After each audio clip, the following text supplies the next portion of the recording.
नमस्ते साथियों, जय हिंद। हम आपको बताते चले कि शिक्षक बहाली के सारे विषय पर अगर आपको ध्यान जा रहा है या आपकी जो भी सोच है, जिस कदर जांच कमेटी रिपोर्ट सौंपी और जो भी तीसरे फेज की बहाली में आर्थिक अपराध इकाई ने बेशक बेहतर काम कर रहा है और आर्थिक अपराध इकाई की रिपोर्ट के बाद सारी चीज़ें का खुलासा TRE 1 से लेकर TRE 2 तक और सब मामले लगभग परत दर परत खुलते जा रहे हैं। तो क्या न्याय होगा या नहीं होगा? क्योंकि इसके पहले भी आपको याद होगा कि आर्थिक अपराध इकाई ने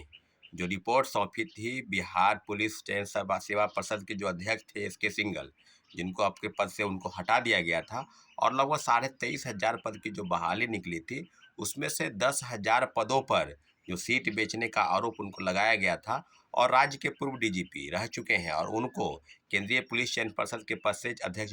जिस पद पर वो सेवा दे रहे थे, उस पद से उनको हटाया गया। और जो पेपर लीक में जब उनकी बात सामने आ रही थी तो निश्चित रूप से उनकी गिरफ्तारी अभी तक नहीं हो पाई है। तो क्या आर्थिक अपराध इकाई की रिपोर्ट को हम किस प्रकार से मान लें? आर्थिक अपराध इकाई ने बेहतरीन तरीके से सारी चीज़ों पर अवगत कराया है और अब जब जब बिहार के तीसरे फेज के बहाली का भंडाफोड़ हो चुका है, जो आरोपी है विशाल चौरसिया से लेकर विजेंद्र गुप्ता, और सबने इस बात को स्वीकार किया है कि प्रथम फेज की बहाली में भी और द्वितीय फेज की बहाली में भी प्रश्न पत्र हूबहू इसी प्रकार से लीक हुए थे। यानी कहने कहने का मतलब है कि प्रिंटिंग प्रेस में छपने से पहले उन शिक्षा माफियाओं के हाथ में, सरगनाओं के हाथ में पेपर चला गया था और वो उन्होंने सेटिंग के तहत लोगों से पैसे इकट्ठा किए और उसके बाद प्रश्न पत्र मुहैया कराकर लोगों को परीक्षा केंद्र पर पहुंचाने का जो जिम्मा है, खुद उसका सारी चीज़ें बिल्कुल हो गई।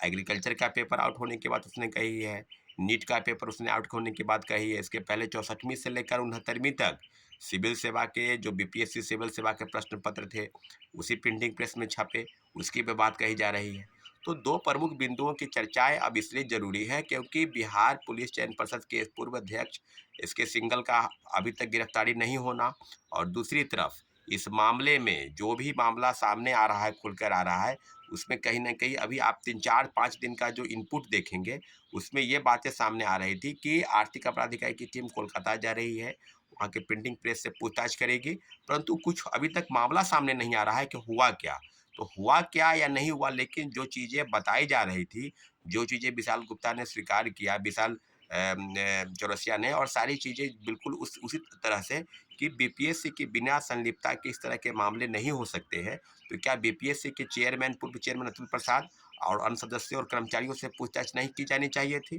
तो आर्थिक अपराध इकाई अभी तक किस मामले में और क्या कर रही है? मुझे लगता है कहीं लीपापोती का तो प्रयास नहीं चल रहा है, क्योंकि बिहार सरकार के कुछ मंत्रियों का भी नाम, कोचिंग इंस्टीट्यूट का नाम और कई चीज़ों का नाम सामने जब आ रहा है, तो हो सके इस तरह की चीज़ें, क्योंकि जो विजेंद्र गुप्ता का बयान जिस प्रकार से चल रहा था, कहीं न कहीं वो उसमें प्लांटेड तरीके से, उसमें वो जिस तरह से बोल रहा था, मुझे लग रहा था कि वो प्लांट किया हुआ है। कोई उसको कह रहा है कि तुम यही बोलो जो मैं तुम्हें कह रहा हूँ। तो सारी चीज़ें बिल्कुल अब आपके संदर्भ में अब कहने की ज़रूरत है कि आर्थिक अपराध इकाई की रिपोर्ट पर या मीडिया के बंधुओं का जो सवाल है या प्रेस मीडिया, इलेक्ट्रॉनिक मीडिया, उसका भी सवाल होना चाहिए कि आर्थिक अपराध इकाई अभी तक किन-किन बिंदुओं पर जाँच की है। और हम तो लगातार कह रहे हैं कि 275 लोगों की जो गिरफ्तारी हुई, उन लोगों का पूरा बाज़ाब्ता पूरा लिस्ट BPSC को जारी करना चाहिए कि ये लोग गिरफ्तार हुए हैं, ये इनके माता-पिता का नाम, रोल नंबर, क्रमांक और किस फ़ेज़ की बहाली में बैठने वाले थे। तो सब चीज़ें बिल्कुल आपको खोल के रख देना चाहिए। लेकिन BPSC क्या कहेगी? BPSC तो खुद सारे मामलों के जो जड़ में जो है, लिख के सरगना खुद BPSC खुद है। जो प्रिंटिंग प्रेस के मालिक का नाम बताना, पासवर्ड बताना, क्वेश्चन मुहैया कराना, सब चीज़ें तो कुकरीत सिद्ध हो चुकी है। तो अब 66वीं पेपर लीक हुआ, 67वीं पेपर लीक हुआ, उसके पहले सारी चीज़ें हो गई। तो मैं 2 प्रमुख बिंदु की चर्चा करूँगा कि क्या शिक्षा माफियाओं को और से सरगनाओं को बचाने का प्रयास राज्य सरकार की तरफ से चल रहा है, या आर्थिक अपराध इकाई उस बिंदु तक पहुँच गई है, उसे हिम्मत नहीं हो पा रही है कि उन सारे बिंदुओं की जाँच करे, या राज्य सरकार के कुछ लोगों का नाम इसमें आ रहा है तो अपने कदम पीछे की तरफ खींच रही है। तो सारी चीज़ें बिल्कुल अब हम लोग ये भी मानकर चल रहे हैं कि आर्थिक अपराध इकाई क्या कर रही है, लेकिन इतना ज़रूर है कि TRE 1 से लेकर TRE 2 तक जो BPSC के पूर्व चेयरमैन की संलिप्तता है या नहीं है, उनकी भूमिका की जाँच होनी चाहिए, क्योंकि मेरा मानना है कि उनके रहते ही सारे मामलों का खुलासा हुआ और उनके रहते हुए सब चीज़ें घोटाले के तौर पर सामने आई है। तो अब किसी भी चीज़ से इनकार नहीं किया जा सकता कि बीपीएससी के पूर्व चेयरमैन अतुल प्रसाद की संलिप्तता नहीं है। उनके बिना दस्तखत के, उनके बिना सिग्नेचर के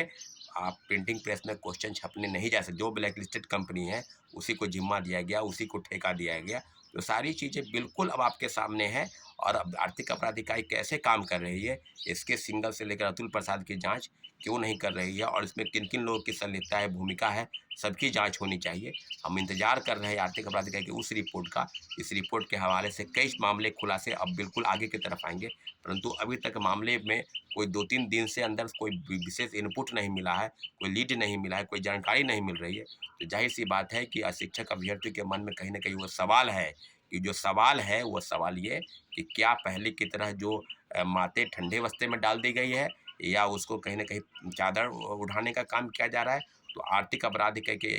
के रिपोर्ट का इंतजार हम लोग कर रहे हैं। और इस मामले में बीपीएससी के पूर्व अध्यक्ष से लेकर और सदस्य और कर्मचारियों से पूछताछ किया जाना बहुत जरूरी है। इस सारे मामलों पर हम आर्थिक अपराध इकाई से आग्रह करते हैं कि सारे मामलों की जांच करें, तभी दूध का दूध और पानी का पानी साफ होगा। नहीं तो इसी प्रकार से मामले को मटिया मेट कर दिया जाएगा और उसको ख़त्म करने का प्रयास किया जाएगा साथियों। लेकिन इतना ज़रूर है कि हम लोग इंतजार कर रहे हैं, अगर नहीं होगा तो हम लोग एकजुट होकर अपने आंदोलन को तेज करेंगे। ठीक है साथियों, धन्यवाद, जय हिंद।